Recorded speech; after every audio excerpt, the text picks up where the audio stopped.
Hello everyone, welcome to जीएसएरा। दोस्तों, आज का जो हमारा टॉपिक है उसका नाम है उद्देशिका। उद्देशिका से संबंधित जितने भी इम्पोर्टेंट क्वेश्चंस इस बुक में दिए हुए हैं उन सभी को हम इस लेक्चर सीरीज में डिस्कस करने वाले हैं। तो चलिए शुरू करते हैं without wasting of time. Question number first, देखो ये रही आपके सामने क्वेश्चन नंबर फर्स्ट की ड्राफ्टिंग। आपको बताना है कि जो एक्स लिखा है यहाँ पर जो भारतीय संविधान की प्रस्तावना है उसमें सबसे नीचे कौन सी तारीख लिखी रहती है। आपके सामने ऑप्शंस हैं 26 जनवरी 1950, 26 नवंबर 1949, 26 जनवरी 1949 या फिर इनमें से कोई नहीं। अगर आपने भारतीय संविधान की प्रस्तावना को ध्यानपूर्वक देखा है तो आप आसानी से इस क्वेश्चन का आंसर लगा सकते हो। तो इस क्वेश्चन का करेक्ट आंसर है ऑप्शन बी, यानी कि 26 नवंबर 1949 एक्स के स्थान पर आएगा। जब आप भारतीय संविधान की प्रस्तावना को देखते हो तो यहाँ पर लिखा गया है 26 नवंबर 1949। इस दिन भारतीय संविधान बनकर तैयार हुआ था। इस दिन यानी कि 26 नवंबर 1949 को भारतीय संविधान बनकर तैयार हुआ था। और इस दिन क्या हुआ था, जो हमारे संविधान के निर्माता थे इन्होंने भारतीय संविधान को अपने ऊपर अंगीकृत, अधिनियमित और आत्म अर्पित कर लिया था। किन्होंने? भारतीय संविधान के निर्माता। और वो जो निर्माता थे वो किसका प्रतिनिधित्व कर रहे थे? वो हम भारत के लोगों का कर रहे थे, यानी कि we the people of India. तो हम भारत के लोगों ने भारत के संविधान को अपने ऊपर कब लागू कर लिया था? 26 नवंबर 1949 को, क्योंकि इस दिन हमने क्या किया था? संविधान को अंगीकृत, अधिनियमित और आत्म अर्पित कर लिया था। नेक्स्ट ऑप्शन हम डिस्कस करते हैं 26 जनवरी 1950। 26 जनवरी 1950 को भारतीय संविधान पूर्ण रूप से लागू हुआ था। 26 नवंबर 1949 को भारतीय संविधान आंशिक रूप से लागू हुआ था। ये जानकारी हमें कौन देता है? आर्टिकल 394। जब आप भारतीय संविधान का अनुच्छेद 394 पढ़ोगे तो वो क्या बात करता है? संविधान के प्रारंभ की। और इसमें कहा गया है कि यह अनुच्छेद, यानी कि कौन सा अनुच्छेद? 394।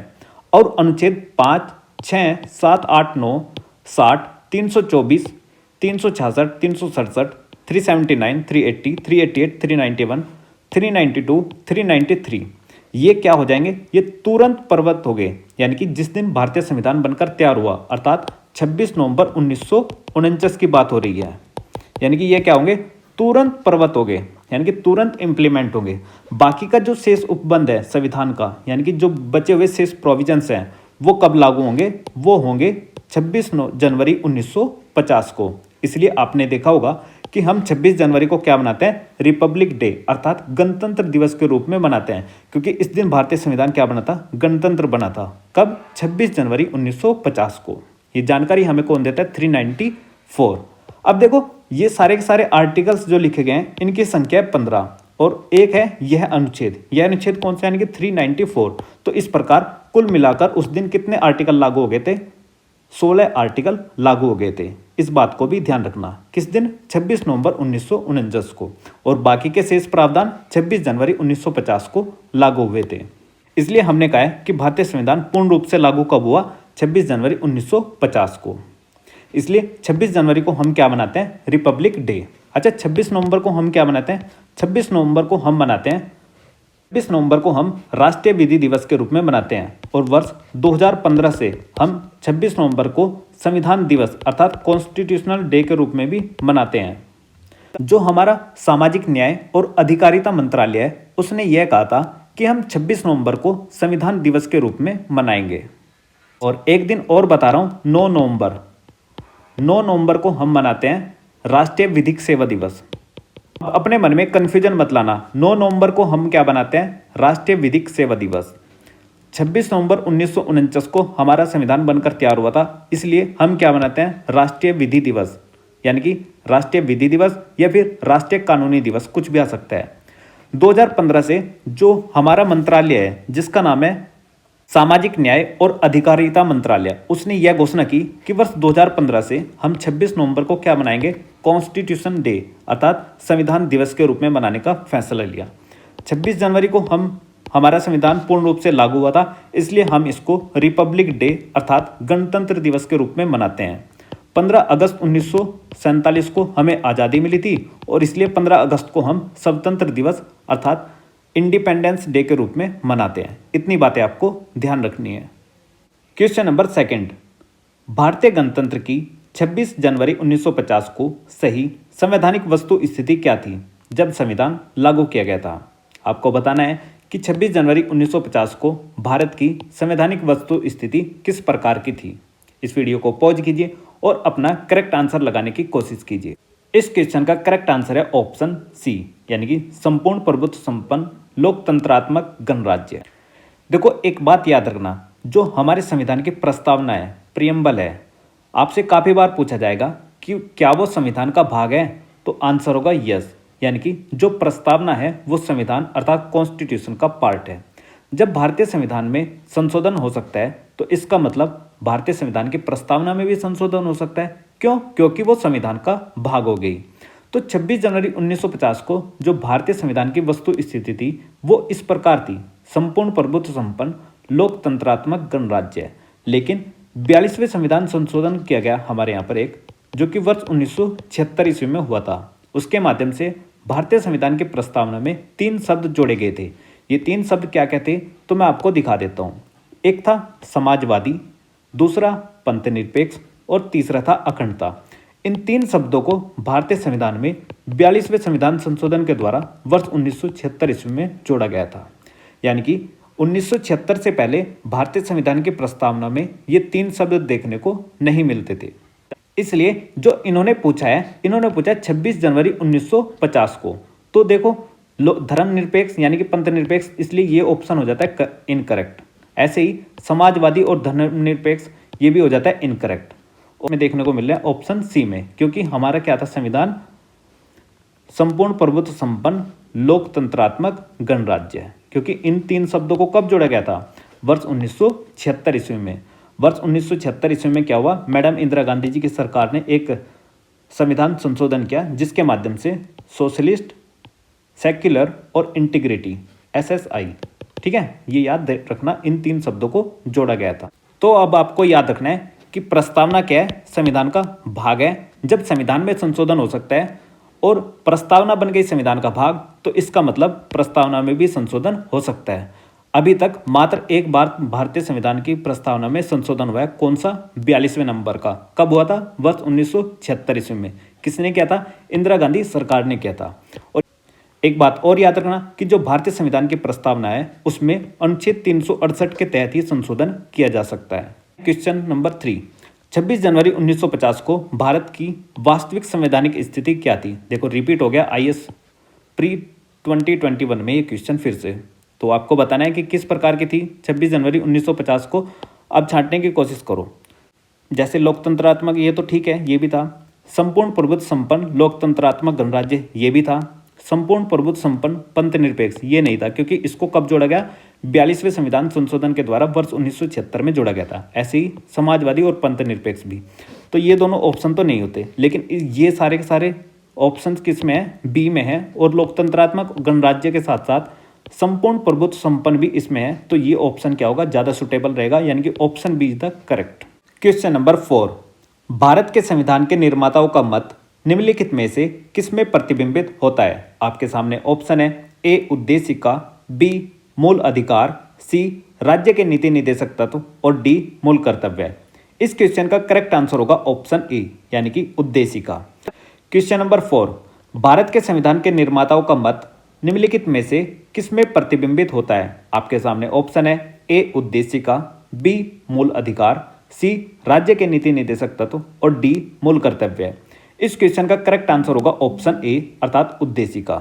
जो भारतीय संविधान की उद्देशिका है उसको संविधान के निर्माताओं का मत जानने की कुंजी कहा जाता है। अर्थात जिन उद्देश्यों के लिए संविधान को बनाया गया था उन उद्देश्यों को कौन प्रदर्शित करती है? हमारी उद्देशिका।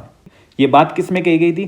तो ये बात कही गई थी इंद्रे बेरुबारी यूनियन मामले में, जो कि वर्ष 1960 ईस्वी में आया था। इसके बाद में एक केस और आया था 1973 में। आपको याद होगा, ये केस सबसे इंपॉर्टेंट है, केशवानंद भारती वर्सेस केरल राज्य का केस। इस केस में यह कहा था कि जहाँ कहीं भी हमारा जो संविधान है उसकी स्थिति ड्यूबियस है, अर्थात संदिग्ध है, सही तरीके से आइडिया नहीं लगाया जा रहा कि ये क्या कहना चाह रहा है, तो हम वहाँ पर उद्देशिका अर्थात प्रस्तावना का सहारा लेंगे। क्योंकि प्रस्तावना हमें क्या दिखाती है? एक उचित राह दिखाती है। ये बात किस में कही गई थी? केशवानंद भारती बनाम केरल राज्य में। और जो संविधान के निर्माताओं की चाबी कहा था, मन की चाबी कहा था, ये कही थी 1960 के केस में इंद्रे बेरुबारी मामले में। नेक्स्ट ऑप्शन बी मूल अधिकार। जो हमारे मूल अधिकार हैं इनको अंग्रेजी में फंडामेंटल राइट कहते हैं। इनको भाग 3 के अंतर्गत अनुच्छेद 12 से लेकर 35 तक रखा गया है। जो भाग 3 है इसको हम मैग्ना कार्टा के रूप में जानते हैं, यानी कि मैग्ना कार्टा का मतलब होता है अधिकारों का घोषणा पत्र, ए बिल ऑफ राइट के रूप में भाग 3 को जाना जाता है, क्योंकि इसमें कुछ राइट्स दिए गए हैं जो कि नागरिकों को प्राप्त हैं। ये जो अधिकार हैं नागरिकों को राज्य के खिलाफ प्राप्त हैं, इसलिए ये स्टेट के लिए, राज्य के लिए क्या है नेगेटिव है और आदमियों के लिए क्या है नागरिकों के लिए पॉजिटिव है। ठीक है, इनको कहाँ से लिया गया था? इनको यूनाइटेड स्टेट ऑफ अमेरिका अर्थात यूएसए से लिया गया था हमारे संविधान के अंतर्गत। नेक्स्ट है राज्य के नीति निर्देशक तत्व, इनको अंग्रेजी में डीपीएसपी के रूप में जानते हैं। जो डीपीएसपी है इसमें 4 शब्द आते हैं, इसलिए याद रखना कि ये भाग 4 में आता है और भाग 4 में अनुच्छेद 36 से लेकर 51 तक डीपीएसपी को लिखा गया है। जो ये डीपीएसपी हैं इनको भारतीय संविधान में आयरलैंड से लिया गया है और आयरलैंड के संविधान में कहाँ से लिए गए थे? तो आयरलैंड के संविधान में लिए गए थे स्पेन से, यानी कि स्पेन से आए आयरलैंड में और आयरलैंड से आए कहाँ पर? इंडिया में। ठीक है, इस प्रकार से याद रख सकते हो। और नेक्स्ट है मूल कर्तव्य है, इनको भारतीय संविधान के भाग 4A के अंतर्गत रखा गया है। भाग 4A में अनुच्छेद 51A जब आप देखोगे उसमें फंडामेंटल ड्यूटीज अर्थात मूल कर्तव्य लिखे हुए मिलेंगे आपको। जो मूल कर्तव्य है इनको हमने यूएसएसआर से लिया था, union of Soviet socialist Republic से लिया था। जो मूल कर्तव्य हैं ये ओरिजिनल कॉन्स्टिट्यूशन का पार्ट नहीं थे, अर्थात जो मूल संविधान ओरिजिनल कॉन्स्टिट्यूशन जो 26 नवंबर 1949 को बनकर तैयार हुआ था उस समय पर इनका भारतीय संविधान में वर्णन नहीं था। इनको 42वें संविधान संशोधन के द्वारा वर्ष 1976 ईस्वी में भारतीय संविधान में जोड़ा गया। जब कभी भी आप कैपिटल लेटर में इस प्रकार का देखते हो कि ये रहा ए, इसका मतलब ये है कि वो ओरिजिनल कॉन्स्टिट्यूशन का पार्ट नहीं है, इसको बाद में जोड़ा गया। बाद में किस प्रकार से जोड़ा गया?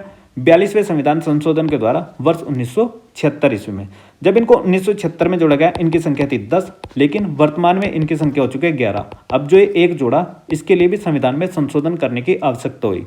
ये जो संविधान संशोधन करना पड़ा ये करना पड़ा 86 नंबर का 86 कॉन्स्टिट्यूशन अमेंडमेंट एक्ट हुआ 2002 में, जिसके माध्यम से एक यानी कि 11वां मूल कर्तव्य जोड़ा गया और वर्तमान में भारतीय संविधान में मूल कर्तव्यों की संख्या कितनी हो चुकी है? 11 हो चुकी है।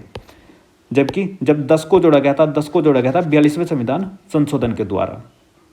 ये मूल कर्तव्य है ये केवल इंडियंस को प्राप्त हैं, यानी कि विदेशियों को ये अधिकार प्राप्त नहीं है। की प्रकृति नॉन जस्टिसेबल है नेचर में, अर्थात ये वाद योग्य नहीं है। जैसे आपके फंडामेंटल राइट है, अगर आपके फंडामेंटल राइट का वायलेशन होता है तो आप हाई कोर्ट या फिर सुप्रीम कोर्ट मूव कर सकते हो, ऐसे आप फंडामेंटल ड्यूटीज के मामले में नहीं जा सकते। नेक्स्ट आपके सामने क्वेश्चन नंबर 5, भारत के संविधान की प्रस्तावना में कितने प्रकार का न्याय, स्वतंत्रता, समानता एवं भ्रातृत्व का उसी क्रम में उल्लेख किया गया है? तो जब आप भारतीय संविधान की प्रस्तावना देखते हो तो उसमें देखो यहाँ पर ये रहा। एक तो देखो मैं अभी आपको थोड़े से कुछ क्वेश्चंस बता देता हूँ कि जनरली क्या क्या क्वेश्चन प्रस्तावना से पूछे जाते हैं। पहला क्वेश्चन पूछा जाता है कि भारतीय संविधान की प्रस्तावना की शुरुआत किससे होती है? तो किससे होती है? हम भारत के लोग से। फिर आपसे पूछा जाएगा ये सीक्वेंस काफ़ी इंपॉर्टेंट है, यानी कि सबसे पहले आएगा संपूर्ण प्रभुत्व संपन्न, समाजवादी, पंथ निरपेक्ष, लोकतंत्रात्मक गणराज्य। ये सीक्वेंस पता नहीं कितनी बार एग्जाम में पूछा गया, हर एग्जाम में आता है लगभग। नेक्स्ट आपसे पूछा जाएगा कि भारतीय संविधान की जो प्रस्तावना है उसमें न्याय है, न्याय कितने प्रकार का है? 3 प्रकार का, सामाजिक, आर्थिक और राजनीतिक, social, economical and political. Next स्वतंत्रता कितने प्रकार की है? तो वह 5 प्रकार की, विचार, अभिव्यक्ति, विश्वास, धर्म व उपासना की स्वतंत्रता, यानी कि 3 प्रकार का न्याय, 5 प्रकार की स्वतंत्रता और 2 प्रकार की समता, प्रतिष्ठा और अवसर की समता। ठीक है, 352। इस प्रकार से याद रखना कि न्याय कितने का? 3 प्रकार का। तो 3 प्रकार का न्याय, स्वतंत्रता कितने की? 5 प्रकार की, और समानता कितने की? 2, और भ्रातृत्व 1 प्रकार का। तो option A is the correct answer. Next आपसे पूछा जाएगा कि समाजवादी, पंथ निरपेक्ष और अखंडता, इन 3 शब्दों को भारतीय संविधान की प्रस्तावना में किसके माध्यम से जोड़ा गया था? तो आंसर होगा 42वें संविधान संशोधन के माध्यम से भारतीय संविधान में जोड़ा गया। और 42वां संविधान संशोधन कब हुआ था? वर्ष 1976 ईस्वी में। देखो 42 का मतलब हुआ 4-2 का मतलब 6, तो याद रखना 1976। एक संविधान संशोधन हुआ था 44वां, वो हुआ था वर्ष 1978 ईस्वी में। 4 और 4 का सम कितना होता है 8, और 4 2 का कितना होता है 6। इसलिए याद रखना कि 42वां संविधान संशोधन कब हुआ था, वर्ष 1976 ईस्वी में। ठीक है। नेक्स्ट आपसे पूछा जाएगा कि भारतीय संविधान की प्रस्तावना में जो सबसे नीचे तारीख है वो कौन सी है, 26 नवंबर 1949। इस दिन भारतीय संविधान बनकर तैयार हुआ था। तो इस टाइप के क्वेश्चन आपसे काफी बार पूछे जाते हैं। नेक्स्ट है क्वेश्चन नंबर 6, भारतीय संविधान की प्रस्तावना के सिलसिले में निम्नलिखित में से कौन सा क्रम सही है। देखो फिर से वही आ गया, आपको बताना है कि सही सीक्वेंस क्या है। तो गणतंत्र से तो स्टार्टिंग नहीं होती, इसलिए ये तो ऑप्शन इनकरेक्ट होगा। सार्वभौमिक, सत्ता संपन्न, समाजवादी, पंथ निरपेक्ष आएगा, तो ये इससे पहले आना था, ये भी इनकरेक्ट हो गया। नेक्स्ट है सार्वभौमिक, सत्ता संपन्न, समाजवादी आएगा पहले, तो ये भी इनकरेक्ट हो गया। तो option D is the right answer. जब आप भारतीय संविधान की प्रस्तावना देखोगे तो उसमें लिखा गया संपूर्ण प्रभुत्व संपन्न, समाजवादी, पंथ निरपेक्ष, लोकतंत्रात्मक गणराज्य। ये सीक्वेंस बहुत बार पूछा गया है एग्जाम में, आपको रट लेना है बिल्कुल। ठीक है, संपूर्ण प्रभुत्व संपन्न, समाजवादी, पंथ निरपेक्ष, लोकतंत्रात्मक गणराज्य। तो option D is the right answer. Question number 7, भारतीय संविधान की प्रस्तावना में भारत को किस रूप में घोषित किया गया है। देखो फिर से रिपीट हो गया, तो इस क्वेश्चन का करेक्ट आंसर होगा क्या, ऑप्शन सी, यानी कि एक सार्वभौम, समाजवादी, पंथ निरपेक्ष या फिर धर्मनिरपेक्ष, प्रजातांत्रिक, गणतंत्र। देखो ये सीक्वेंस आपको काफी बार पूछा गया है, इसलिए कह रहा हूं कि याद कर लो। संपूर्ण प्रभुत्व संपन्न, समाजवादी, पंथ निरपेक्ष, लोकतंत्रात्मक गणराज्य। वहीं क्वेश्चन नंबर 8, निम्न शब्दों पर विचार कीजिए, समाजवादी, प्रजातांत्रिक, सार्वभौमिक, धर्मनिरपेक्ष। सही शब्दों का विचारानुसार क्रम दीजिए। तो आपको यही सीक्वेंस बार बार पूछा गया है, तो इस क्वेश्चन का करेक्ट आंसर होगा ऑप्शन ई। ठीक है, आप ध्यान से देख लेना, लगा लेना। देखो ये 3 क्वेश्चन का फॉर्मेट है आपके सामने, मैंने एक ही साथ लिख दिया है क्योंकि एक ही क्वेश्चन को 3 तरीके से पूछा गया है। तो सबसे पहले बात करते हैं क्वेश्चन नंबर 9, भारतीय संविधान की प्रस्तावना में समाजवादी शब्द किस संशोधन के तहत जोड़ा गया।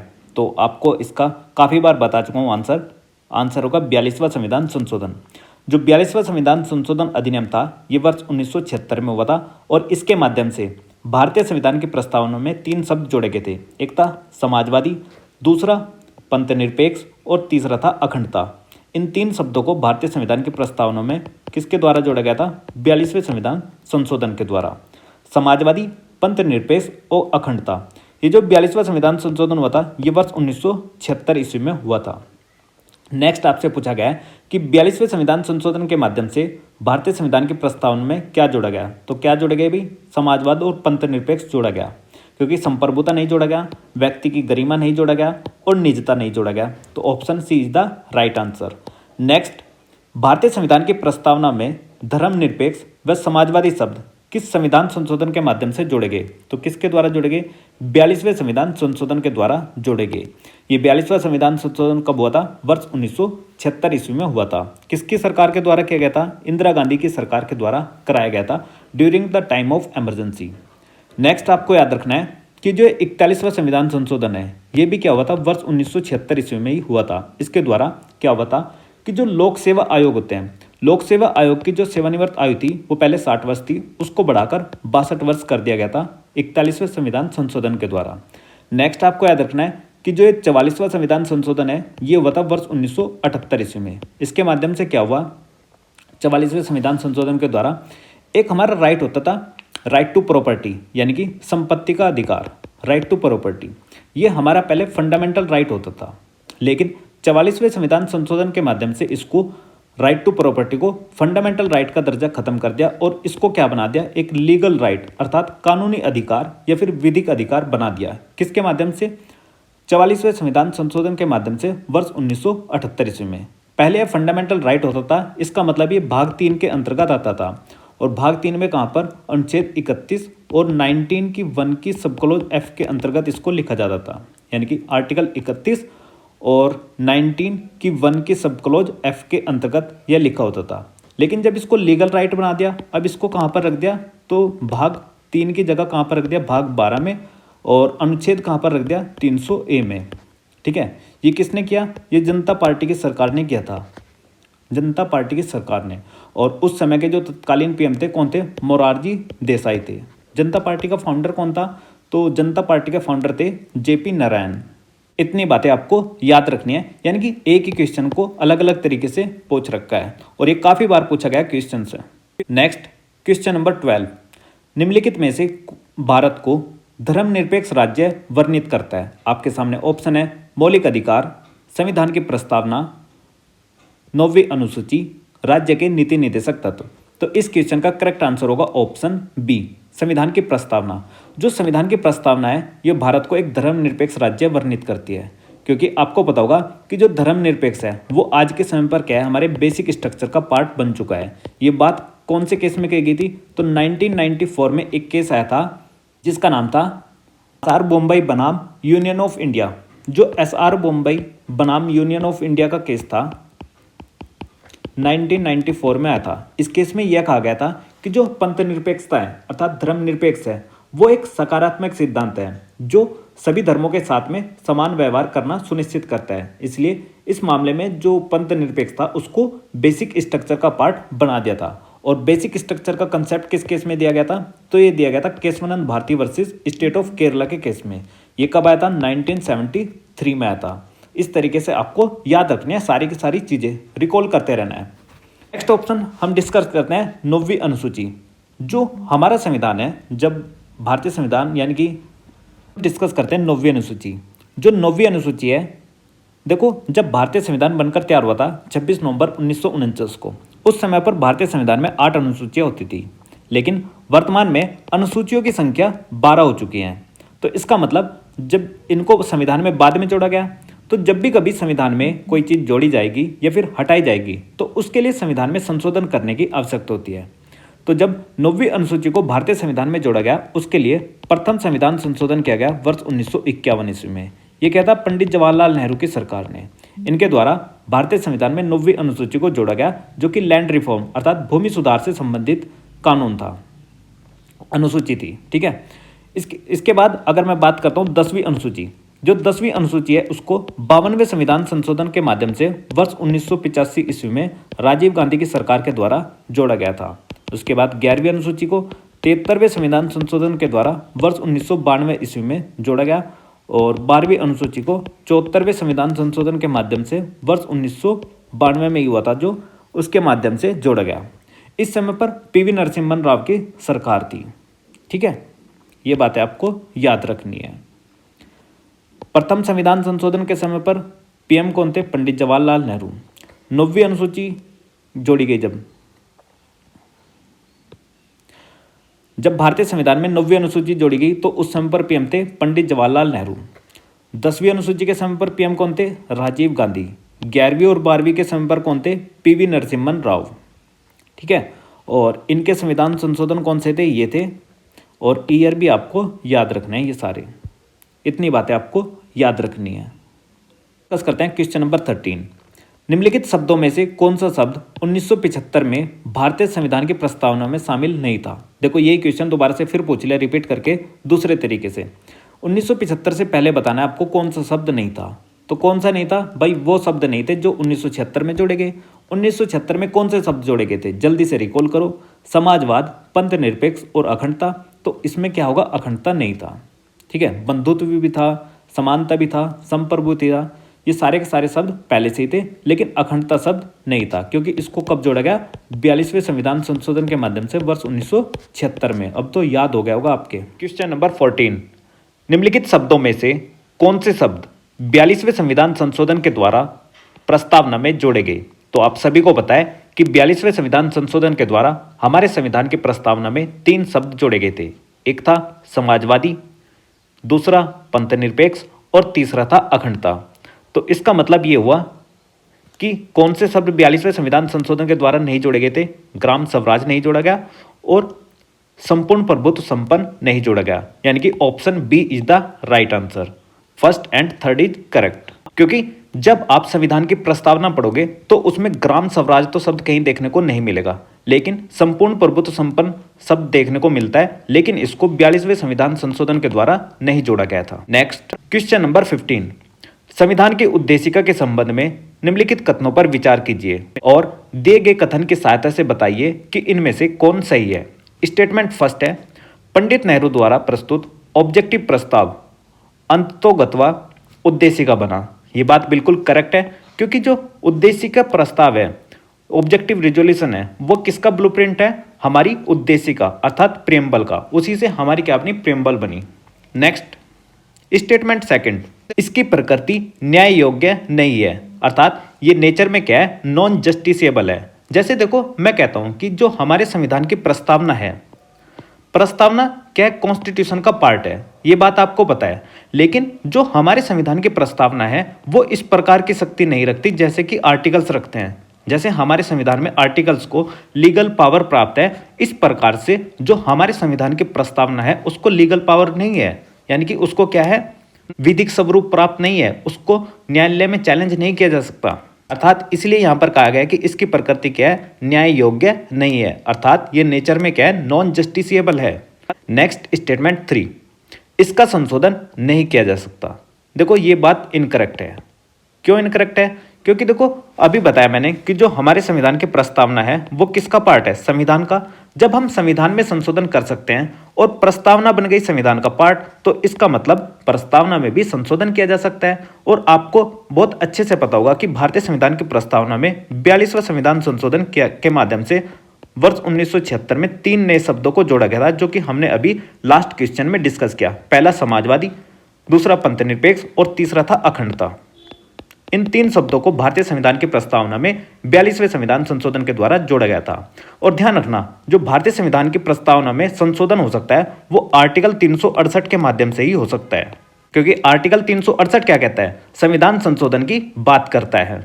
नेक्स्ट स्टेटमेंट 4, संविधान के विशिष्ट प्रावधानों को यह रद्द नहीं कर सकता। यह बात भी करेक्ट है। इसका मतलब ये हुआ कि स्टेटमेंट फर्स्ट, स्टेटमेंट सेकंड और स्टेटमेंट 4 इज द राइट, यानी कि option B first, second and fourth is the right answer. देखो यहाँ पर मैं थोड़ा सा आपको बता देता हूँ कि जो ऑब्जेक्टिव रिजोल्यूशन था, इसको पंडित नेहरू के द्वारा 13 दिसंबर 1940 को संविधान सभा के सामने पेश किया गया था। पूरी की पूरी संविधान सभा ने इसको पूर्ण बहुमत के साथ 22 जनवरी 1947 को स्वीकार कर लिया था। ये दोनों की दोनों डेट आपको याद रखनी है। 13 दिसंबर 1946 को इसको पेश किया गया और जब ये पास हुआ, कब हुआ? 22 जनवरी 1947 को। फिर बाद में जो ऑब्जेक्टिव रिजोल्यूशन था, यही बाद में हमारा क्या बना? संविधान की उद्देशिका बना। नेक्स्ट लाइन आपको याद रखनी है कि जो संविधान की प्रस्तावना है, इसको विधिक स्वरूप प्राप्त नहीं है, अर्थात इसको न्यायालय में लागू नहीं किया जा सकता, क्योंकि इसकी प्रकृति क्या है? नॉन जस्टिसेबल है, अर्थात न्याय योग्य नहीं है। दूसरा, ये संविधान के प्रावधानों को रद्द नहीं कर सकती। तीसरी बात आपको ये याद रखनी है, केशवानंद भारती का मामला। जो Kesavananda Bharati versus state of Kerala था, इस मामले में माननीय उच्चतम न्यायालय ने यह कहा था कि जो हमारे संविधान की प्रस्तावना है वो क्या है? संविधान का भाग है। लेकिन मना किस केस में किया था? 1960 के केस में, जो कि कौन सा था? इनरे बेरुबारी यूनियन केस। जो इनरे बेरुबारी यूनियन केस था वो आया था 1960 में, और उसमें ऑनरेबल सुप्रीम कोर्ट ने यह कहा था कि जो हमारे संविधान की प्रस्तावना है वो संविधान का भाग नहीं है। लेकिन केशवानंद भारती के मामले में यह कहा था कि जो उद्देशिका है वो संविधान का भाग है। और एक बात और कही थी कि जहां कहीं भी पूरे संविधान में कोई भी प्रोविजंस, कोई भी आर्टिकल्स लिखा हुआ है, अगर उसकी स्थिति अस्पष्ट है, संदिग्ध है, अर्थात हम उसके अर्थ को सही मायने में नहीं जान पा रहे हैं, तो हम वहां पर किसका सहारा लेंगे? संविधान की उद्देशिका का सहारा लेंगे, ताकि हम क्या कर सके? एक आइडिया लगा सके कि हमारा संविधान क्या कहना चाहता है। आपको पता भी होगा कि हम संविधान की उद्देशिका को क्या बोलते हैं? संविधान का परिचय पत्र कहते हैं। और ये बात किसने बोली थी कि हमारे संविधान की प्रस्तावना संविधान का परिचय पत्र है? ये बोला था एन.के. पालकीवाला ने। के पालकीवाला ये संविधान के एक ज्यूरिस्ट हैं। इन्होंने कहा था कि जो हमारे संविधान की प्रस्तावना है वो संविधान का परिचय पत्र है। अगर आप पूरे संविधान को नहीं पढ़ना चाहते हो, केवल आप संविधान की प्रस्तावना को पढ़ लोगे, तो आपको एक बेसिक आइडिया पता लग जाएगा कि हमारे संविधान क्या कहना चाहता है। ठीक है। नेक्स्ट आपको याद रखना है कि 42वें संविधान संशोधन के माध्यम से, जो कि वर्ष 1976 में हुआ था, इसके माध्यम से हमारे संविधान के प्रस्तावना में समाजवादी, पंथनिरपेक्ष और अखंडता, इन 3 शब्दों को भारतीय संविधान की प्रस्तावना में जोड़ा गया। उद्देशिका जो है वो संविधान के जो प्रावधान है उनको रद्द नहीं कर सकती। केवल ये उसमें जो लिखे हुए भ्रम है, जो डाउट होता है कभी कभी संविधान में कि भाई ये क्या कहना चाहता है, तो हम उसका एक आइडिया लेते हैं। किससे? उद्देशिका से, उद्देशिका का उपयोग करके। और एक बात और याद रखना, जो केशवानंद भारती का मामला था, इसी मामले में माननीय उच्चतम न्यायालय ने यह कहा था कि इसी केशवानंद भारती के मामले में एक बात और याद रखनी है आपको कि पार्लियामेंट को फंडामेंटल राइट में संशोधन करने की पावर दी गई थी। इसमें कहा गया था कि आप संविधान के जो मूल अधिकार है उनमें संशोधन कर सकते हो, लेकिन संविधान के मूल ढांचे में कोई परिवर्तन नहीं कर सकते। ये बात किसमें कही गई थी? 1973 के केस में, केशवानंद भारती के मामले में। जबकि जो इससे पहले एक केस आया था गोलकनाथ मामला आया था 1967 में। उस मामले में माननीय उच्चतम न्यायालय ने यह कहा था कि आप फंडामेंटल राइट में चेंजिंग नहीं कर सकते, अर्थात उनको कम नहीं कर सकते, उनको आप छीन नहीं सकते। लेकिन गोलकनाथ मामले को किस में उलट दिया था? केशवानंद भारती के मामले में, जिसमें पार्लियामेंट को पावर दे दी गई थी कि आप फंडामेंटल राइट में चेंजिंग कर सकते हो। इन सभी को हम डिटेल में डिस्कशन करेंगे जब हम फंडामेंटल राइट का टॉपिक पढ़ेंगे।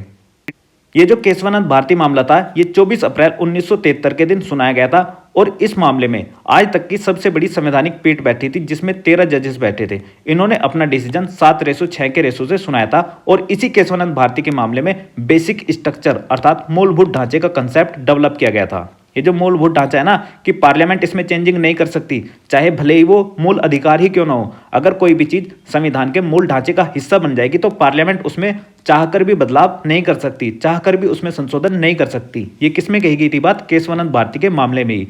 और इसी को कहते हैं कि इसमें बेसिक स्ट्रक्चर का कंसेप्ट डेवलप हुआ था और इस केस में 13 जजेस की सीटिंग हुई थी। 7/6 से इन्होंने अपना डिसीजन सुनाया था और इसकी तारीख काफी इंपॉर्टेंट है, 24 अप्रैल 1973। क्वेश्चन नंबर 16, संविधान की प्रस्तावना का विधिक स्वरूप क्या है? तो अभी बताया कि यह न्यायालय में लागू नहीं कर सकते इसको, यही इसका विधिक स्वरूप है।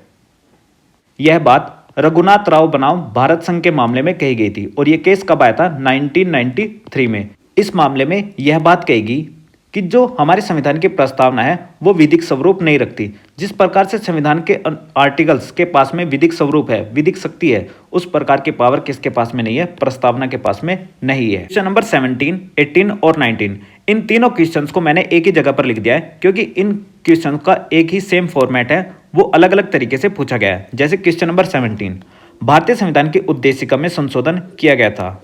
तो अभी बताया 42वां संविधान संशोधन किया गया था वर्ष 1976 ईस्वी में, जिसके माध्यम से समाजवादी शब्द को जोड़ा गया था, दूसरा पंथ निरपेक्ष शब्द को जोड़ा गया था और तीसरा अखंडता शब्द को जोड़ा गया था।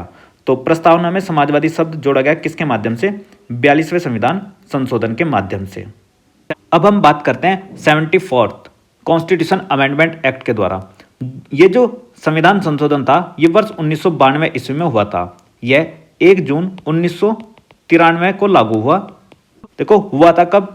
74वां संविधान संशोधन हुआ था 1992 में, लेकिन लागू हुआ 1 जून 1993 में। इस संविधान संशोधन के माध्यम से जो स्थानीय स्वशासी संस्थाएं होती हैं, स्थानीय स्वशासी संस्थाएं जैसे कि आपने सुना होगा नगर पालिका या फिर नगर निगम, ये सारी की सारी क्या है? स्थानीय स्वशासी संस्थाएं होती हैं। तो इनको संवैधानिक दर्जा प्रदान किया गया था 74वें संविधान संशोधन के माध्यम से और इसके माध्यम से हमारे संविधान में भाग 9A जोड़ा गया, जिसमें कहा गया कि जो हमारी नगर पालिकाएं हैं इनका गठन किस प्रकार से होगा, उनकी संरचना, उनका निर्वाचन, इन सभी के बारे में बात कही गई। जैसे कोई भी नगर पालिका है उसके सदस्यों की योग्यता किस प्रकार से होगी, अयोग्यता किस प्रकार से होगी, वहां पर जो इलेक्शंस होगा उसमें जो वुमेन है यानी कि महिलाएं हैं, SC ST हैं, उन सभी को रिजर्वेशन की क्या व्यवस्था रहेगी सीट्स की, उन सभी के बारे में जिक्र किया गया। साथ ही साथ 74वें संविधान संशोधन के माध्यम से क्या हुआ?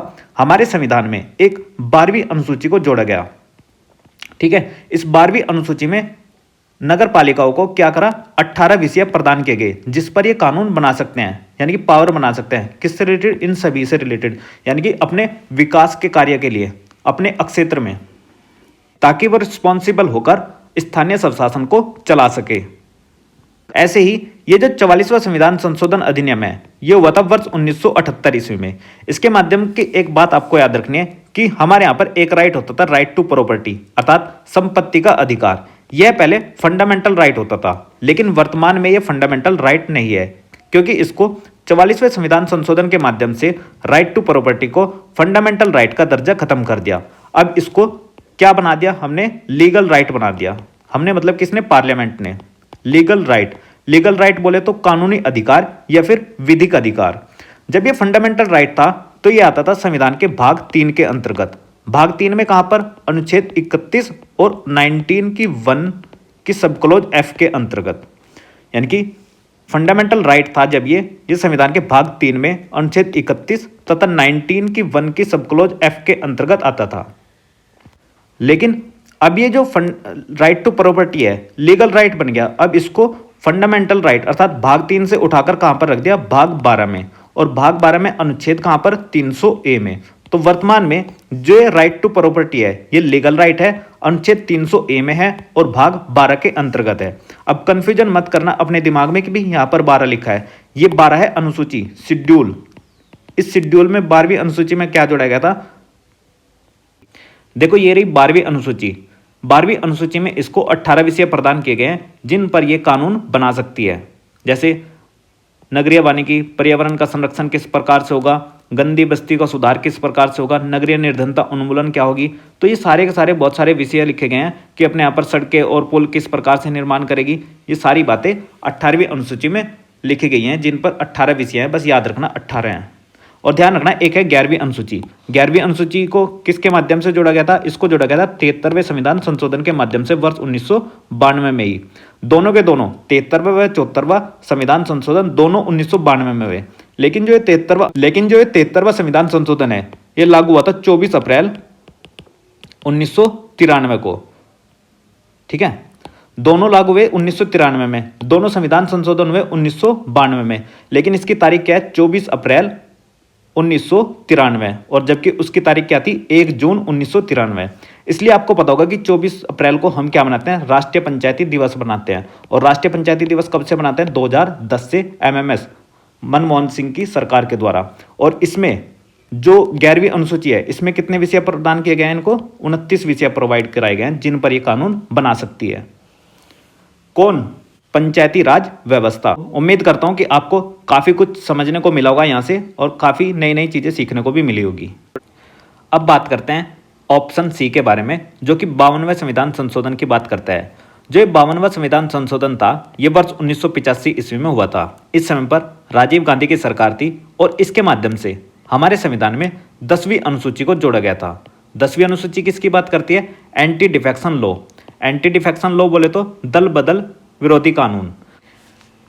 ये बात करता था सांसद और विधायक की सदस्यता के बारे में। यदि कोई भी सांसद या फिर विधायक किसी भी दल अपने कार्यकाल के दौरान किसी अन्य दल में शामिल हो जाता है तो उस पर एंटी डिफेक्शन लॉ लागू होता है। या फिर कोई भी नॉमिनेटेड मेंबर है, नॉमिनेटेड मेंबर 6 माह के बाद में किसी अन्य दल की सदस्यता को ग्रहण कर लेता है तो उस पर भी एंटी डिफेक्शन लॉ लागू होता है। इस तरीके की बातें इसमें लिखी गई थी 10वीं अनुसूची में। तो 10वीं अनुसूची किसके माध्यम से जोड़ी गई, 52वें संविधान संशोधन के द्वारा, जो कि वर्ष 1985 ईस्वी में हुआ था और इस समय पर राजीव गांधी की सरकार थी। अच्छा, किसी भी सांसद की या फिर विधायक की सदस्यता को मतलब कि अयोग्य घोषित करना है उसको, इस बारे में कि इस पर एंटी डिफेक्शन लॉ लगा है, तो उसका निर्णय कौन देता था, तो उसका निर्णय देता था सदन का अध्यक्ष। यानी कि सदन का मतलब कि अगर वो लोकसभा है तो लोकसभा में देगा अध्यक्ष, और अगर वो राज्यसभा का है तो उसमें देगा सभापति। ये बताएंगे कि किसी भी सदस्य की सदस्यता किस प्रकार से अयोग्य घोषित की जाएगी। ठीक है, ये बात ध्यान रखनी है आपको। नेक्स्ट हम डिस्कस करते हैं क्वेश्चन नंबर 20। 26 नवंबर 1949 को अंगीकृत भारतीय संविधान की प्रस्तावना में शब्द शामिल नहीं थे। तो कौन से शब्द शामिल नहीं थे भाई, समाजवादी, पंथ निरपेक्ष और अखंडता। ये 3 शब्द भारतीय संविधान के प्रस्तावना में शामिल नहीं थे क्योंकि इनको 42वें संविधान संशोधन के द्वारा भारतीय संविधान में जोड़ा गया था। यही क्वेश्चन कई तरीके से पूछे जा रहे हैं, काफी बार पूछे गए हैं। तो देखो, इस वीडियो को हम यहीं पर एंड करते हैं क्योंकि वीडियो की जो ड्यूरेशन है वो काफ़ी ज़्यादा लंबी हो रही है और इसके जितने भी बचे हुए नेक्स्ट क्वेश्चंस हैं उनको हम सेकंड पार्ट में इसके डिस्कस करने वाले हैं। तो ये था इस वीडियो का एंड। आई होप आपको ये वीडियो पसंद आया होगा। अगर आपको ये वीडियो पसंद आया तो इस वीडियो को लाइक कीजिए और अपने दोस्तों को शेयर कीजिए। तो मिलते हैं नेक्स्ट वीडियो में। Thank you for watching GS era.